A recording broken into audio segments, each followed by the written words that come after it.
இது சூப்பர் 30 முக்கியமான 30 செய்திகளின் விறுவிறுப்பான அணிவகுப்பு.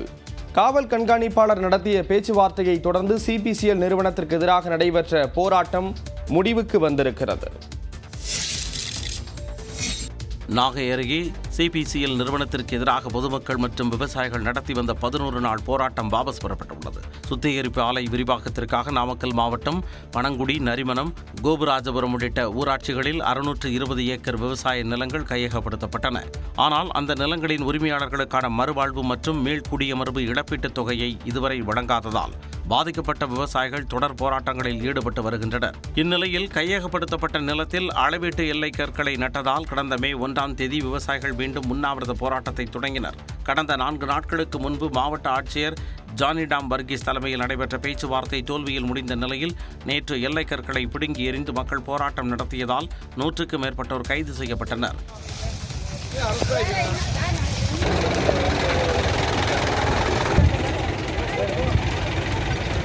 இதையடுத்து மாவட்ட எஸ்பி தலைமையில் நடைபெற்ற பேச்சுவார்த்தையில் ஆகஸ்ட் 30ஆம் தேதிக்குள் இழப்பீடு வழங்குவதற்கான கணக்கெடுப்பு முடிக்கப்படும் என உறுதியளிக்கப்பட்டது. மேலும் இதுவரை போராட்டம் தொடர்பாக பதிவு செய்யப்பட்ட வழக்குகள் நீக்கப்படும் எனவும் கைது செய்யப்பட்டவர்கள் விடுவிக்கப்படுவர் எனவும் எஸ்பி உறுதியளித்தார். இதை ஏற்றுக்கொண்ட போராட்டக்காரர்கள் 11 நாட்களாக நடத்தி வந்த போராட்டத்தை வாபஸ் பெறுவதாக அறிவித்தனர். விஜயகாந்த் உயிருடன் இருக்கும்போதே பத்மபூஷன் விருதை அளித்திருந்தால் இன்னும் மகிழ்ச்சி அடைந்திருப்போம் என தேமுதிக பொதுச் செயலாளர் பிரேமலதா விஜயகாந்த் தெரிவித்துள்ளார். மறைந்த தேமுதிக தலைவரும் நடிகருமான விஜயகாந்துக்கு மத்திய அரசு அறிவித்த பத்மபூஷன் விருதினை குடியரசுத் தலைவரிடமிருந்து அவரது மனைவி பிரேமலதா கடந்த 9ஆம் தேதி பெற்றுக்கொண்டார். விருதுடன் சென்னைக்கு திரும்பிய அவருக்கு விமான நிலையத்தில் தேமுதிகவினர் உற்சாக வரவேற்பு அளித்தனர்.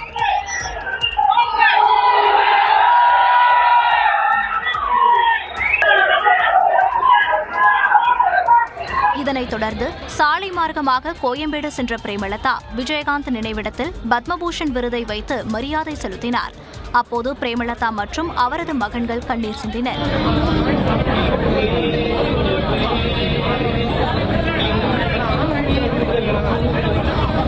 பின்னர் செய்தியாளர்களை சந்தித்த பிரேமலதா விஜயகாந்த் உயிருடன் இருக்கும்போதே விருதை அளித்திருந்தால் இன்னும் மகிழ்ச்சி அடைந்திருப்போம் என கூறினார். இதே கேப்டன் அங்க இருந்திருந்தா கதர் வெட்டி கதர் சட்டை போட்டு நெத்தி நிறைய திருநூறு வச்சு தமிழர்களின் பண்பாட்டை அங்க நிலைநாட்டி அந்த பெருமைக்குரிய விருதை அவர் கையில வாங்கியிருந்தா அது ஒரு மிகப்பெரிய ஒரு வரமா இருந்திருக்கும். ஆனால் காலம் தாழ்ந்து கிடைத்தாலும் அந்த விருதை நாங்கள் தலைவணங்கி ஏற்றுக்கொள்கிறோம். குடியரசுத் தலைவரிடமிருந்து பத்மபூஷன் விருதை பெறும்போது விஜயகாந்த் தான் மனதில் இருந்ததாகவும் பிரேமலதா நெகிழ்ச்சியுடன் தெரிவித்தார். நடிகர் விஜயின் தமிழக வெற்றிக் கழகம் பெயரை பதிவு செய்வதில் ஆட்சேபனை இருப்பவர்கள் தேர்தல் ஆணையத்திற்கு தெரியப்படுத்தலாம் என பத்திரிகையில் பொது விளம்பரம் செய்யப்பட்டுள்ளது. கடந்த பிப்ரவரி 2ஆம் தேதி தமிழக வெற்றிக் கழகம் என்ற அரசியல் கட்சியை தொடங்குவதாக அறிவித்த நடிகர் விஜய் அதை தேர்தல் ஆணையத்தில் பதிவு செய்ய விண்ணப்பித்திருந்தார். இந்நிலையில் தமிழக வெற்றிக் கழகம் மற்றும் அதன் நிர்வாகிகள் பெயர் அடங்கிய பொது நோட்டீஸ் பத்திரிகையில் வெளியிடப்பட்டுள்ளது. அதில் தமிழக வெற்றிக் கழகத்தின் தலைவர் ஜோசப் விஜய், பொதுச் செயலாளர் ஆனந்த், பொருளாளர் வெங்கட்ராமன், தலைமை கழக செயலாளர் ராஜசேகர் உள்ளிட்டோர் பெயர் இடம்பெற்றுள்ளது. தமிழக வெற்றிக் கழகம் என்ற பெயரில் கட்சியை பதிவு செய்வதற்கு யாருக்கேனும் ஆட்சேபனை இருந்தால் தேர்தல் ஆணையத்திற்கு தெரிவிக்கலாம் என்றும் அறிவிக்கப்பட்டுள்ளது. போதைப்பொருள் பயன்பாட்டிற்கு எதிராக நடவடிக்கைகளை மேற்கொள்வது குறித்த செயல் திட்டத்தை வகுக்க தமிழ்நாடு அரசு திட்டமிட்டுள்ளது. போதைப் பொருட்கள் மற்றும் தடை செய்யப்பட்ட புகையிலை பொருட்களுக்கு எதிராக எடுக்கப்பட்ட நடவடிக்கை குறித்த ஆய்வுக் கூட்டம் சென்னை தலைமைச் செயலகத்தில் தலைமைச் செயலாளர் சிவதாஸ் மீனா தலைமையில் நடைபெற்றது. இதில் பல்வேறு துறைகளின் முதன்மைச் செயலாளர்கள், தமிழ்நாடு டிஜிபி, சென்னை மாநகர காவல் ஆணையர் உள்ளிட்ட காவல்துறை உயரதிகாரிகள் மற்றும் அரசு உயர் அலுவலர்கள் பலரும் கலந்து கொண்டனர். அப்போது உள்துறை, சுகாதாரத்துறை, பள்ளிக் கல்வித்துறை, சமூக நலத்துறை, இளைஞர் நலத்துறை உள்ளிட்ட பல்வேறு துறைகள் சார்பில் தனித்தனியே செயல் திட்டம் வகுக்க வேண்டும் எனவும் அவற்றை ஒரு வாரத்திற்குள் சமர்ப்பிக்க வேண்டும் எனவும் தலைமைச் செயலாளர் அறிவுறுத்தினார். இந்த செயல் திட்டங்களை ஒருங்கிணைத்து போதைப் பொருட்களுக்கு எதிரான நடவடிக்கைகளை தீவிரப்படுத்த தமிழ்நாடு அரசு திட்டமிட்டுள்ளது. ஆந்திர பிரதேசத்தில் தேர்தல் பரப்புரை ஓய்ந்த நாளில் நடிகர்கள் அல்லு அர்ஜுன் மற்றும் ராம் சரண் பலரின் கவனத்தை ஈர்த்திருக்கிறார்கள்.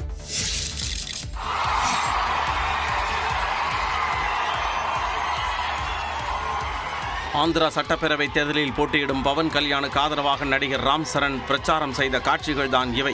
ஆந்திராவில் உள்ள 25 மக்களவை தொகுதிகளுக்கும் 175 சட்டமன்ற தொகுதிகளுக்கும் மே 13ஆம் தேதி ஒரே கட்டமாக தேர்தல் நடைபெற உள்ளது. ஆந்திரா தேர்தல் களம் சூடுபிடித்துள்ள நிலையில் பல்வேறு அரசியல் கட்சி தலைவர்களும் திரைப்பிரபலங்களும் அனல் பறக்கும் பிரச்சாரத்தில் ஈடுபட்டனர். இந்த நிலையில் தனது உறவினரான பவன் கல்யாணை ஆதரித்து நடிகர் ராம் சரண் பிதாபுரம் தொகுதியில் தீவிர தேர்தல் பிரச்சாரத்தில் ஈடுபட்டார். திறந்தவெளி காரில் பிரச்சாரம் செய்த ராம் சரணுக்கு சாலையின் இருபுறமும் குவிந்திருந்த ரசிகர்கள் உற்சாக வரவேற்பளித்தனர்.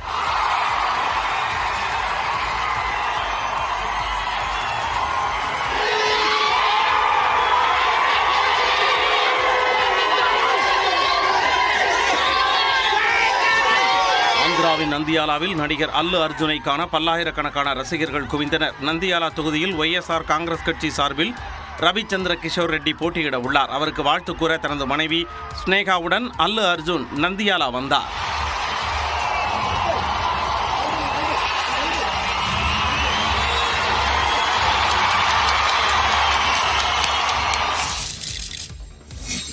தேர்தலுக்கு பின் கோதாவரி காவேரி இணைப்பு திட்டம் நடைமுறைக்கு கொண்டுவரப்படும் என ஆந்திர மாநில பாஜக தலைவர் புரந்தேஸ்வரி தெரிவித்துள்ளார்.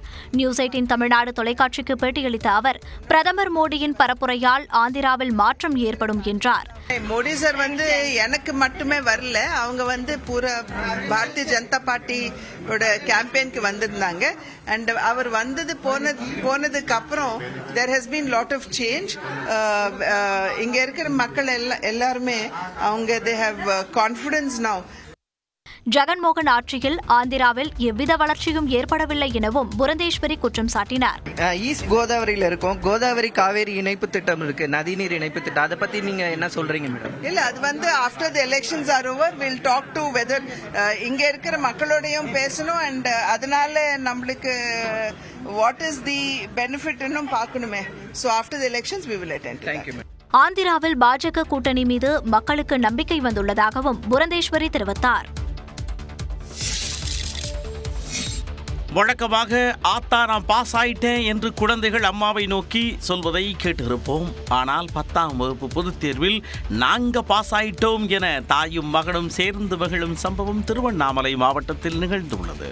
செய்யாறை அடுத்த கோவிலூர் கிராமத்தைச் சேர்ந்தவர் நித்யா 9ஆம் வகுப்பு வரை மட்டுமே படித்த நிலையில் தொடக்கப்பள்ளி ஒன்றில் தற்காலிக சமையலராக பணியாற்றி வருகிறார். இவரது மகன் சந்தோஷ் அதே கிராமத்தில் உள்ள பள்ளியில் 10ஆம் வகுப்பு படித்து வந்தார். இந்நிலையில் அரசு வேலைக்கு முயற்சித்து வரும் நித்யா தனியார் கல்வி மையத்தில் பயின்று தனித்தேர்வராக 10ஆம் வகுப்பு தேர்வு எழுதினார். இதேபோன்று அவரது மகன் சந்தோஷும் தேர்வு எழுதினார். தேர்வு முடிவு வெளியான நிலையில் நித்யா 274 மதிப்பெண்களும் சந்தோஷ் 300 மதிப்பெண்களும் பெற்று தேர்ச்சி பெற்றனர். 2 பேருமே தேர்வு எழுதி பாஸ் பண்ணிட்டோம். என் பையன் 300 மார்க் வாங்கியிருக்கான், நான் 274 மார்க் வாங்கியிருக்கேங்க சார். 10ஆம் வகுப்பில் ஒரு சேர தேர்வு எழுதி தேர்ச்சி பெற்ற தாயையும் மகனையும் கிராம மக்கள் வெகுவாக பாராட்டி வருகின்றனர். சாதிய வன்கொடுமையால் தாக்குதலுக்கு உள்ளான சின்னதுரை பொதுத் தேர்வில் அதிக மதிப்பெண் பெற்ற நிலையில் அரசு தனக்கு ஒதுக்கிய வீட்டுக்கு 1,17,000 பணம் தந்ததாக தெரிவித்துள்ளார். நெல்லை மாவட்டம் நாங்குநேரியைச் சேர்ந்த 12ஆம் வகுப்பு மாணவன் சின்னதுரையை சாதிய பாகுபாடு காரணமாக சக மாணவர்களே வீடு புகுந்து கடந்த ஆண்டு ஆகஸ்ட் மாதம் வெட்டினர். எனினும் அவர் மனம் தளராது படித்து பொதுத் தேர்வில் 600க்கு 469 மதிப்பெண் எடுத்துள்ளார். அவரை பாராட்டி தமிழ்நாடு அரசு சார்பில் வீடு ஒதுக்கப்பட்ட நிலையில் அதற்கு குடும்பத்தாரிடம் பணம் வாங்கப்பட்டதாக புகார் எழுந்தது. தனக்கு அரசு கொடுத்த நஷ்ட ஈடு இருக்கு பாருங்க, 1,90,000 rupees. அந்த 1,90,000 rupeesலிருந்து அவர் 1,17,300 ரூபாய் அந்த வீட்டுக்கு செலவு பண்ண வேண்டிய ஒரு நிர்பந்தம் ஏற்பது என்று சமீபத்தில் கேள்விப்பட்டேன். அது தப்பு. இதற்கு மறுப்பு தெரிவித்துள்ள நெல்லை ஆட்சியர் கார்த்திகேயன், சிறப்பு ஒதுக்கீடு மூலம் தந்த வீட்டுக்கு 12 லட்சம் ரூபாய் மானியம் போக மீதி 1,17,000 ரூபாய் நன்கொடையாளர்கள் மூலம் வசூலிக்கப்பட்டதாக விளக்கமளித்தார். ஆனால் தங்கள் தரப்பில் தான் 1,17,000 பணம் தந்ததாகவும் அதற்கான ரசீதி உள்ளதாகவும் நியூஸ் 18 தமிழ்நாட்டுக்கு மாணவன் சின்னதுரை தெரிவித்துள்ளார். போட்டோ எடுத்து வச்சிருக்கேன், கொஞ்சம் அனுப்பி விடுங்களேன். இந்த நம்பருக்கு பணமே நீங்க கட்டல, ஏதோ அவங்கள்ட்ட டொனேஷன் கலெக்ட் பண்ணி கட்டினதான்னு சொல்லி சொல்லுதாங்களே, அதுக்கு தான் கட்டேன். இல்ல சார், நீங்க தான் கட்டினீங்க. ஆமா.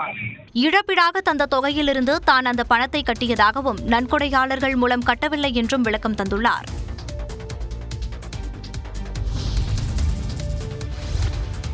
11ஆம் வகுப்பு பொதுத் தேர்வு முடிவுகள் வரும் 14ஆம் தேதி காலை 9:30 மணிக்கு வெளியிடப்படும் என தமிழ்நாடு அரசு தேர்வுகள் இயக்ககம் அறிவித்துள்ளது. தமிழ்நாட்டில் 2023-24ஆம் கல்வியாண்டுக்கான 12ஆம் வகுப்பு பொதுத் தேர்வு முடிவு கடந்த திங்கட்கிழமை வெளியிடப்பட்டன. இதனைத் தொடர்ந்து 10ஆம் வகுப்பு பொதுத் தேர்வு முடிவுகள் வெள்ளிக்கிழமை வெளியிடப்பட்டன. இந்த நிலையில் 11ஆம் வகுப்பு பொதுத் தேர்வு முடிவுகள் வரும் செவ்வாய்க்கிழமை காலை 9:30 மணிக்கு வெளியிடப்படும் என தமிழ்நாடு அரசு தேர்வுகள் இயக்ககம் அறிவித்துள்ளது. தேர்வு தொடர்பான புள்ளி விவரங்கள் அடங்கிய பகுப்பாய்வு அறிக்கையை www.dge.tn.nic.in என்ற இணையதளம் வழியாக காலை 9:40 மணி முதல் பதிவிறக்கம் செய்து கொள்ளலாம் என தெரிவித்துள்ளது.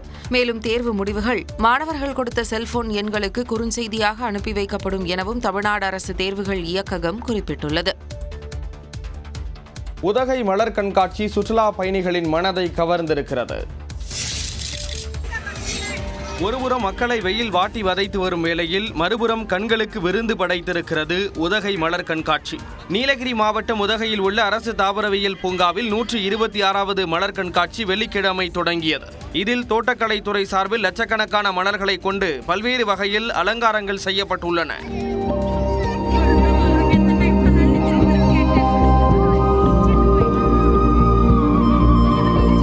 குறிப்பாக மலர் காட்சி திடலில் 1 லட்சம் மலர்களை கொண்டு உருவாக்கப்பட்டுள்ள டிஸ்னி வேர்ல்ட், 80,000 மலர்களை கொண்டு அமைக்கப்பட்டுள்ள விலங்குகளின் வடிவங்கள் பார்வையாளர்களை வெகுவாக கவர்ந்தன.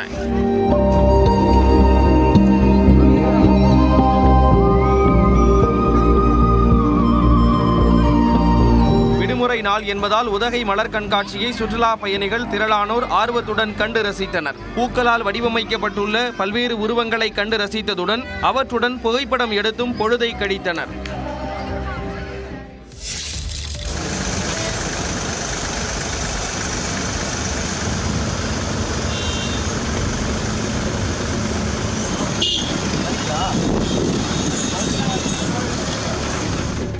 பாஸ் அமல்படுத்தப்பட்ட பிறகு முதல் வார விடுமுறை நாளில் ஏராளமான சுற்றுலா பயணிகள் கூடியதால் நூற்றுக்கணக்கான வாகனங்கள் சாலையில் அணிவகுத்து நிற்கும் காட்சிகள் தான் இவை.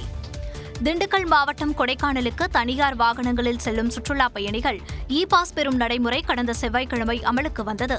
இதனால் சுற்றுலா பயணிகளின் வருகை குறைந்து காணப்பட்ட நிலையில் வார விடுமுறையான சனிக்கிழமை தமிழ்நாடு மட்டுமின்றி அண்டை மாநிலங்களில் இருந்தும் ஏராளமான சுற்றுலா பயணிகள் கொடைக்கானலில் குவிந்தனர். எனவே போக்குவரத்து நெரிசலை கட்டுப்படுத்த மாற்று வழி ஏற்பாடு செய்ய வேண்டும் என சுற்றுலா பயணிகள் கோரிக்கை விடுத்துள்ளனர். இருப்பினும் கடந்த 4 நாட்களாக களையிழந்து காணப்பட்ட கொடைக்கானலுக்கு தற்போது சுற்றுலா பயணிகளின் வருகை அதிகரித்துள்ளதால் வியாபாரிகள் மகிழ்ச்சியடைந்துள்ளனர்.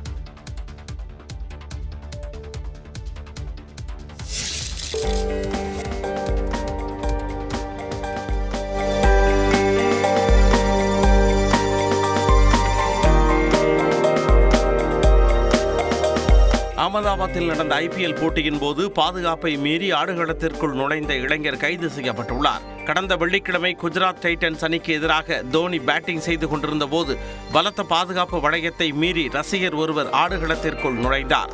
தோனியை நோக்கி ஓடியவர் தோனியின் காலில் விழுந்து வணங்கினார். அவரிடம் விளையாட்டு காட்டிய தோனி அவரை அரவணைத்தபடி அழைத்துச் சென்றார். மேலும் அவர் மீது எந்த நடவடிக்கையும் எடுக்க வேண்டாம் என பாதுகாப்பு அதிகாரிகளை கேட்டுக்கொண்டார்.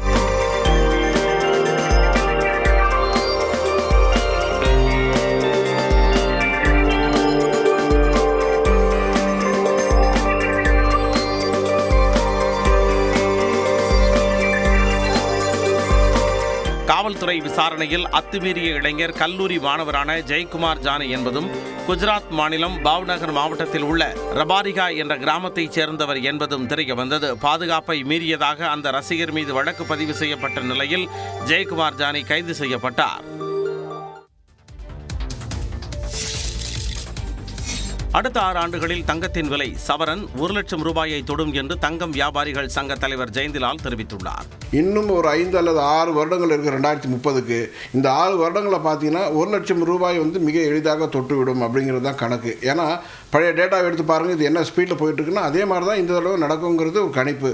அது மட்டும் இல்லாமல் உலக மக்களிடையே நிறைய ஒரு அவேர்னஸ் இருக்குது. இப்போது நிறைய பேர் வந்து தங்கத்தின் மீது முதலீடு செய்கிறார்கள்.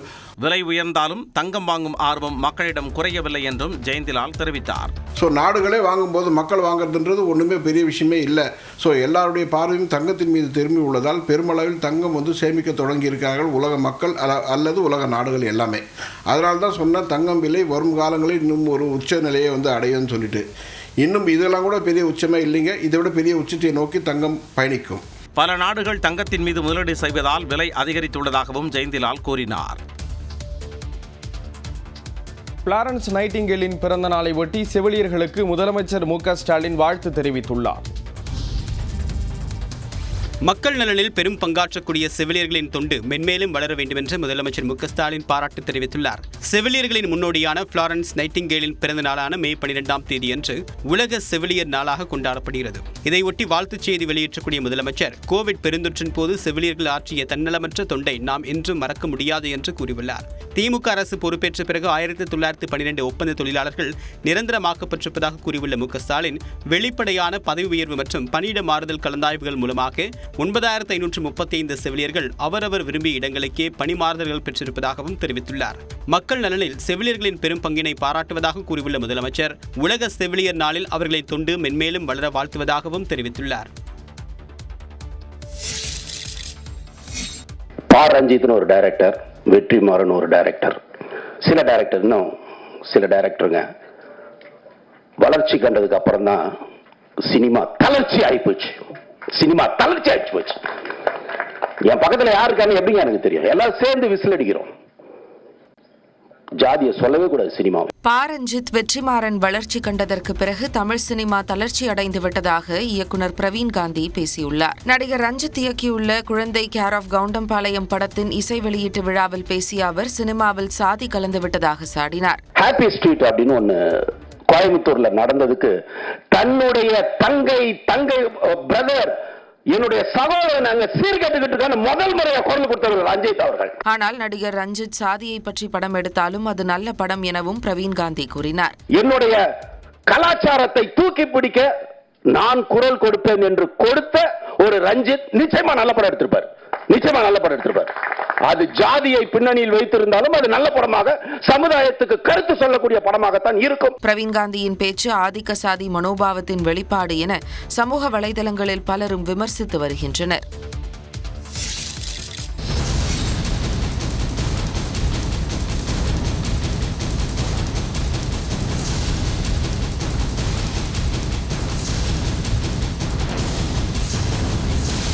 கேரள மாநிலம் திருவனந்தபுரம் அருகே இளைஞர் ஒருவர் சாலையின் மைய பகுதியில் வைத்து அடித்து கொலை செய்யப்பட்ட சிசிடிவி காட்சிகள்தான் இவை.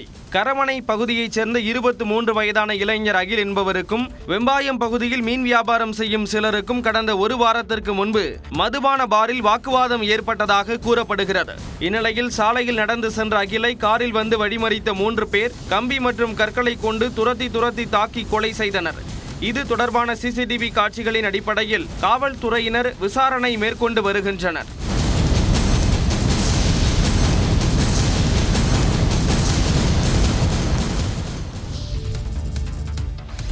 பெண் காவலர்களை இழிவாக பேசியதால் கைது செய்யப்பட்டுள்ள சவுக்கு சங்கரின் பேட்டியை ஒளிபரப்பிய யூடியூபர் ஃபெலிக்ஸ் ஜெரால்டும் கைது செய்யப்பட்டுள்ளார். முன்ஜாமீன் கோரி ஃபெலிக்ஸ் தாக்கல் செய்த மனுவை சென்னை உயர்நீதிமன்றம் தள்ளுபடி செய்தது. முன்ஜாமீன் மனுவை விசாரித்த நீதிபதி குமரேஷ் பாபு நேர்காணல் அளிப்பவர்கள் அவதூறு கருத்துக்களை கூற தூண்டும் வகையில் நேர்காணல் செய்பவர்களை முதல் எதிரியாக சேர்க்க வேண்டும் என்று தெரிவித்திருந்தார். இந்நிலையில் டெல்லியில் தங்கியிருந்த ஃபெலிக்ஸை தமிழ்நாடு காவல்துறை கைது செய்தது. ஃபெலிக்ஸ் கைது செய்யப்பட்டுள்ளதற்கு கண்டனம் தெரிவித்துள்ள நாம் தமிழர் ஒருங்கிணைப்பாளர் சீமான், சவுக்கு சங்கரின் நேர்காணலை நெறியாடுகை செய்ததற்காக ஃபெலிக்ஸும் கைது செய்யப்பட்டுள்ளது சட்டவிரோதம் என தெரிவித்துள்ளார். மேலும் ஃபெலிக்ஸ் கைது எந்த விதத்திலும் ஏற்புடையதல்ல என்றும் கூறியுள்ளார். 3ஆம் கட்ட மக்களவைத் தேர்தலில் 65.68% வாக்குகள் பதிவானதாக இந்திய தலைமை தேர்தல் ஆணையம் அதிகாரப்பூர்வமாக அறிவித்துள்ளது. குஜராத், கர்நாடகா, மகாராஷ்டிரா, உத்தரப்பிரதேசம் உள்ளிட்ட 10 மாநிலங்கள் மற்றும் ஒரு யூனியன் பிரதேசத்தில் உள்ள 93 தொகுதிகளில் கடந்த 7ஆம் தேதி 3ஆம் கட்டமாக மக்களவைத் தேர்தல் நடைபெற்றது. இந்நிலையில் தேர்தல் முடிந்த 4 நாட்களுக்கு பிறகு 3ஆம் கட்ட தேர்தலில் பதிவான வாக்கு சதவிகிதத்தை இந்திய தலைமை தேர்தல் ஆணையம் வெளியிட்டுள்ளது.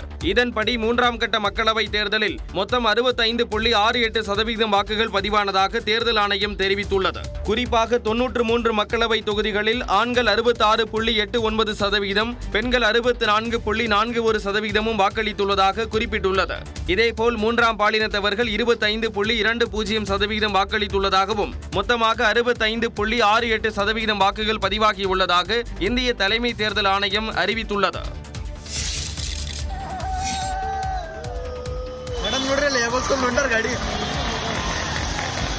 கர்நாடக மாநிலம் ஹூப்ளியில் பெய்த கனமழையால் சாலைகளில் நிறுத்தப்பட்டிருந்த வாகனங்கள் வெள்ளத்தில் அடித்து செல்லப்பட்டன.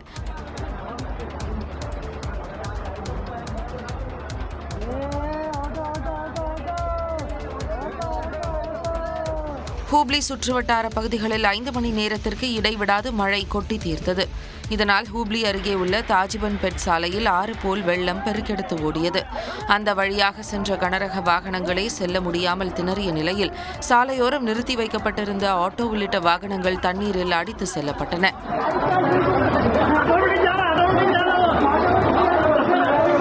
ஏராளமான கடைகளுக்குள்ளும் தண்ணீர் புகுந்து மழை வெள்ளத்தால் பெரும் சேதம் ஏற்பட்டது.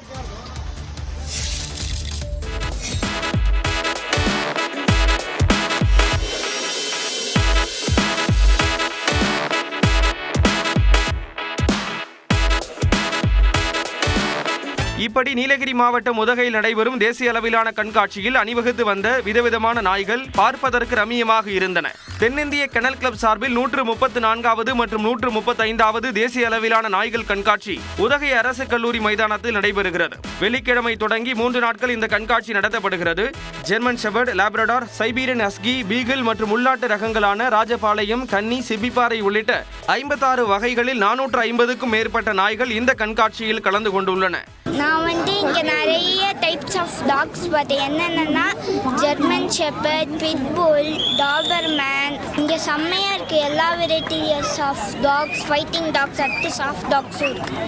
எல்லா வெரைட்டி ஆஃப் டாக்ஸும் என்ஜாய் பண்ணீங்களா? நல்லா என்ஜாய் பண்ணேன். அடுத்து டாய் பூலின்னு ஒரு டாக் இருக்குது. அது ஃபுல்லாக முடியாக இருக்குது. செம்மையாக இருக்குது. அது ப்ரௌன் கலரில்.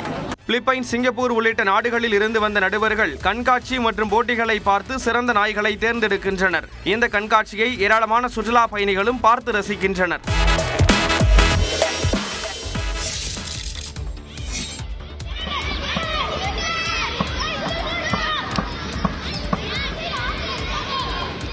சென்னையில் இலவச கோடைக்கால பயிற்சி முகாமில் சிறுவர்கள் உற்சாகமாக கால்பந்து விளையாடும் காட்சிதான் இது. சென்னை சைதாப்பேட்டையில் தனியார் அமைப்பு சார்பில் இலவசமாக கோடைக்கால கால்பந்து பயிற்சி முகாம் நடத்தப்படுகிறது. இதில் சுமார் 200 சிறுவர்கள் ஆர்வத்துடன் பங்கேற்று விளையாடி வருகின்றனர். இந்த முகாம் மூலம் சிறுவர்களின் விளையாட்டு திறன் அதிகரிப்பதுடன் உடல்நலனும் மேம்படுவதாக பயிற்சியாளர்கள் தெரிவித்துள்ளனர். ஃப்ரீ சம்மர் கேம்ப், இலவச சம்மர் கேம்ப் பண்ணணும். யாருக்கிட்டையும் எந்த பைசா நம்ம வாங்கக்கூடாது. இலவசமாக சம்மர் கேம்ப் பண்ணணும். அந்த இலவசத்தில் பசங்க பயனடையணும். வீட்டில் சும்மா தூங்கிட்டு இருக்கிறத விட அவங்களுடைய ஹெல்த்தை டெவலப் பண்ணணும். ஃபுட்பாலையும் டெவலப் பண்ண மாதிரி இருக்கும். ஏன்னா இந்தியாவில் பார்த்தீங்கன்னா ஃபுட்பால் ரொம்ப கம்மி தான் டெவலப்மெண்ட். பார்த்தீங்கன்னா அதை டெவலப் பண்ணணும்னு சொல்லிட்டு எங்களுக்குள்ள ஒரு விஷயம். கடந்த ஆண்டு நடத்தப்பட்ட முகாமில் 40 சிறுவர்கள் மட்டுமே பங்கேற்ற நிலையில் தற்போது சுமார் 200 பேர் கலந்து கொண்டிருப்பதாக அவர்கள் குறிப்பிட்டுள்ளனர். சிறுவர்களுக்கு இலவசமாக கால்பந்து கற்றுக் கொடுப்பதன் மூலம் நாட்டிற்கு தேவையான திறன்மிக்க விளையாட்டு வீரர்களை உருவாக்க முடியும் என்றும் பயிற்சியாளர்கள் நம்பிக்கை தெரிவித்தனர். ஐபிஎல்லில் இன்று ராஜஸ்தான் அணியுடன் மோதும் சிஎஸ்கே வெற்றி பெற்று பிளே ஆஃப் சுற்றுக்கான வாய்ப்பை தக்க வைக்குமா என ரசிகர்கள் ஆவலுடன் எதிர்பார்த்துள்ளனர். சென்னை சேப்பாக்கம் மைதானத்தில் பிற்பகல் 3:30 மணிக்கு நடைபெறும் போட்டியில் சென்னை சூப்பர் கிங்ஸ் மற்றும் ராஜஸ்தான் ராயல்ஸ் அணிகள் மோத உள்ளன. சென்னை சூப்பர் கிங்ஸ் 6 வெற்றி மற்றும் 6 தோல்வியுடன் 12 புள்ளிகளுடன் புள்ளி பட்டியலில் 4வது இடத்தில் உள்ளது. பிளே ஆஃப் சுற்று வாய்ப்பில் நீடிக்க வேண்டுமென்றால் எஞ்சிய 2 ஆட்டங்களிலும் சிஎஸ்கே வெற்றி பெற வேண்டிய கட்டாயம் ஏற்பட்டுள்ளது. இந்நிலையில் காயம் காரணமாக சிஎஸ்கே பந்து வீச்சாளர்கள் பதிரனா மற்றும் தீபக் சகர் இன்றும் பங்கேற்க முடியாத நிலையில் முஸ்தபிசூர் ரஹ்மான் இன்றைய போட்டியில் அணிக்கு திரும்ப உள்ளார். எதிரணியான ராஜஸ்தான் ராயல்ஸ் 8 வெற்றி 3 தோல்வியுடன் 16 புள்ளிகளுடன் 2வது இடத்தில் வலுவாக உள்ளது. கடைசி 2 போட்டிகளில் தோல்வியடைந்த ராஜஸ்தான் அணி இன்றைய போட்டியில் வெற்றி பெற்றால் பிளே ஆஃப் சுற்றுக்கு முன்னேறி விடலாம் என்பதால் கடும் போட்டியளிக்கும் என எதிர்பார்க்கப்படுகிறது. இதனிடையே இன்று இரவு 7:30 மணிக்கு தொடங்கும் மற்றொரு போட்டியில் ராயல் சேலஞ்சர்ஸ் பெங்களூரு மற்றும் டெல்லி கேபிட்டல்ஸ் அணிகள் மோத உள்ளன.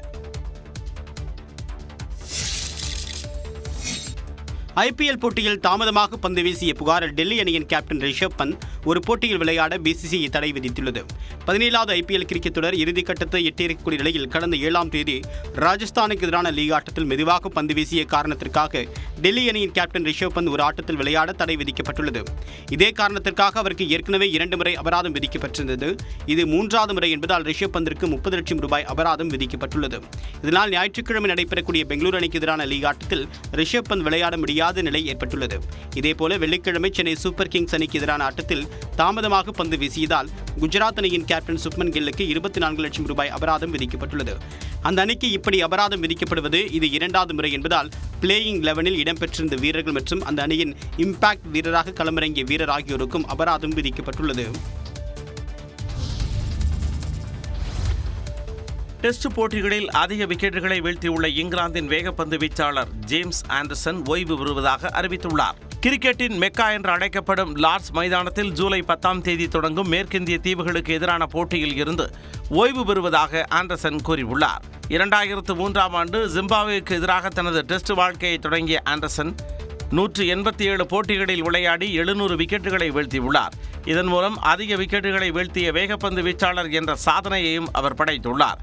32 முறை 5 விக்கெட்டுகளை வீழ்த்தியுள்ள ஆண்டர்சன் ஒரு அரை சதமும் விளாசியுள்ளார். பிறருக்கு வழிவிடும் வகையில் ஓய்வு பெறுவதாக 42 வயதான ஆண்டர்சன் இன்ஸ்டாகிராமில் பதிவிட்டுள்ளார்.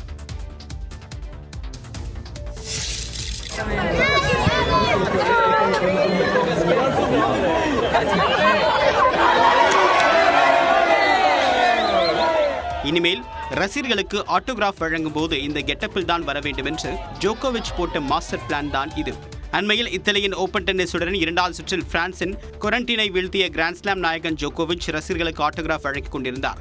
அப்போது ஆட்டோகிராஃபை ஒரு ரசிகர் குனிந்து வாங்கவே அவர் பேக்கில் இருந்த வாட்டர் பாட்டில் மளமளவென்று சரிந்து ஜோகோவிச் தலையில் டபால் என்று விழுந்தது. இதில் துடிதுடித்து போனார் ஜோகோவிச்.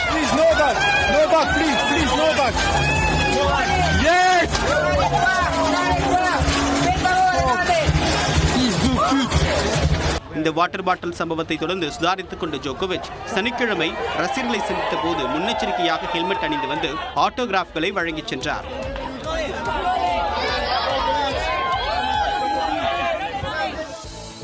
இத்துடன் இந்த செய்தி தொகுப்பு நிறைவடைகிறது. தொடர்ந்து